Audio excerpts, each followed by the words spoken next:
They couldn't stop Shai Gilgeous-Alexander once he flipped the superstar switch. Indiana got completely outclassed in Game 2 and really felt the difference in talent. Still, they headed into Game 3 with home court on their side. The series shifting to Indiana's home court was a major factor, even though OKC had crushed them last game. Playing away from home definitely added pressure for them. Same starting lineup as Games 1 and 2. First finals game in Indiana in 25 years. It had been forever since Indiana hosted a finals game, and the players definitely looked nervous early on. Thankfully, they had Pascal Siakam bringing some veteran energy. Siakam kept taking advantage of mismatches and stayed aggressive, but having Siakam carry all the scoring wasn't exactly ideal. OKC, on the other hand, had multiple guys stepping up to score. They shook off the road pressure pretty easily. Still, Indiana couldn't afford to fall behind at home again, so they started leaning on their deep bench. Tyrese Haliburton, who disappeared last game, going to shoot the ball in the series. Steal by Haliburton. One man to beat behind the back. Now Toppin goes inside, lays it up. And the Pacer defense leading the offense. Timeout. OKC hit a floater and led a fast break, getting the crowd hyped. This kind of fast-paced game is what Indiana needs to win. But OKC still seemed more balanced on both ends. SGA blocks Turner. I love the shot creation, but those gaps will be easier for you and your teammates, as Shai with the left-hand finish. After a slow start, SGA started hitting defenders with those slick moves, and OKC didn't panic despite Indiana's momentum. Caitlin Clark in the house, undefeated at playoff games. Plus, Indiana's foul trouble didn't help their case. So the first quarter ended with a pretty solid lead for the road team. Both teams started the second quarter without their stars. Needing a shift in momentum, Indiana got a block from Siakam and kept riding their bench's strong start. TJ McConnell came off the bench with insane hustle plays, which totally fired up the rest of the team. McConnell pushes, kicks it out. Mathurin fakes, fires, hits a three. Mathurin 7 points in 3 minutes off the bench, and the Thunder need timeout. McConnell and Mathurin turned into the game's scene stealers, and their energy made the game close again real fast. Of course, Indiana's greatest legend showed up courtside.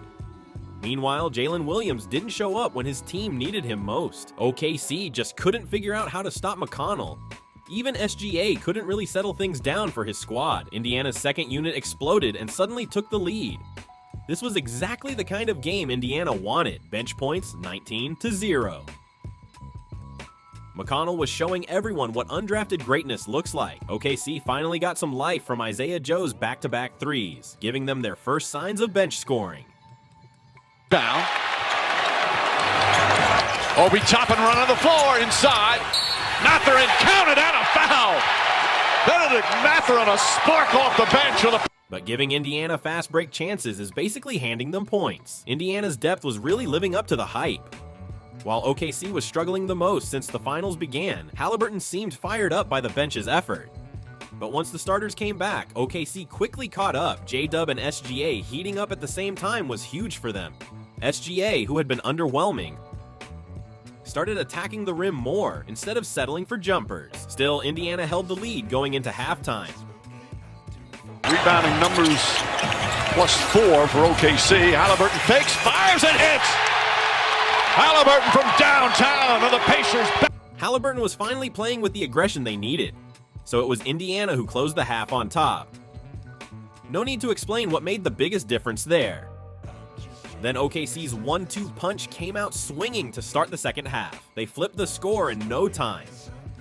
For Indiana, seeing both stars catch fire was a bad sign. Indiana called a quick timeout after a rough second half start, but Haliburton's mindset tonight looked totally different from last game.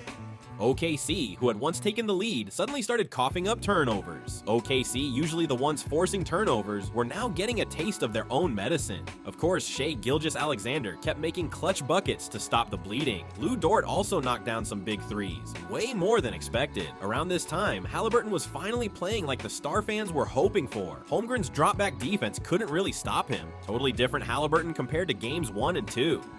But for Indiana, the painful part was missing several chances to really stretch the lead. SGA drawing those fouls was driving them crazy. With both Haliburton and SGA doing their thing,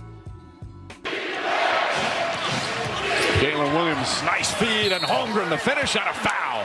Boy, Jalen Williams does a great job on. It was actually OKC who grabbed the momentum late in the quarter. Holmgren hit an and one, then J-Dub drained a pull-up three, proving once again why OKC is considered one of the league's best. Holding a lead against OKC is never easy. Indiana, after fighting hard to stay ahead, lost the lead right at the end. Just like in the second quarter, they tried to attack the minutes with SGA off the floor. Bennedict Mathurin, who had been heating up since the first half, quietly hit 20 points. Even Pacers fans probably didn't expect this kind of explosion from him. OKC still had a strong ability to reclaim leads though. McConnell, the first half scene stealer, came up with another clutch steal.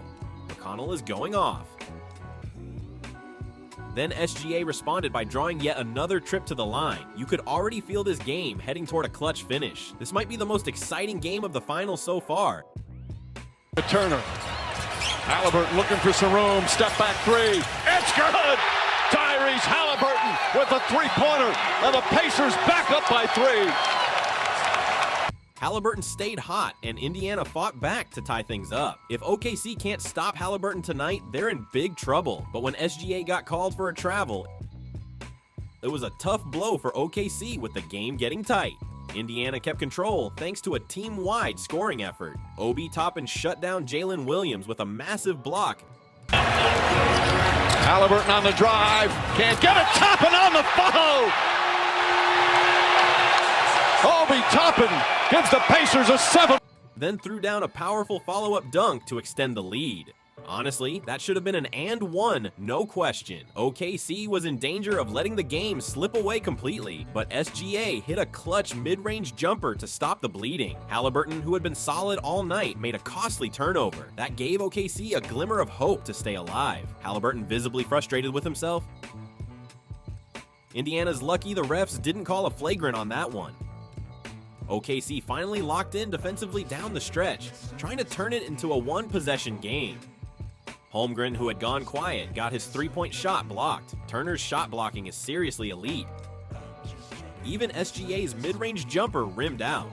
Indiana's clutch defense completely erased OKC's comeback chances. Hard. Haliburton throws it ahead to Siakam. The drive, the finish.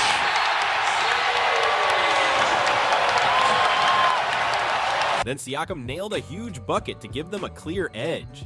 Time was officially running out for OKC. They barely got a stop and tried to get one last shot at it. Honestly, that looked like a foul, too. But when they needed points the most, they missed crucial free throws. OKC just didn't show any real clutch gene tonight.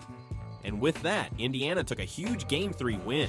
The so-called underdogs just snatched the series lead right back. Coach Carlisle, trusting Obi Toppin in crunch time, paid off big, and Indiana's lockdown defense in the fourth was the real difference. Tyrese Haliburton showed out in front of the home crowd, totally redeeming himself after that rough last game. Add in the spark from McConnell and Mathurin off the bench, and OKC was left stunned and scrambling. On the flip side, SGA had a quiet stat line and honestly looked like he was overthinking every foul call. All those turnovers didn't help either, and he couldn't save his team. So much for OKC being the easy favorites in this series. Honestly, this might be where the real finals begin.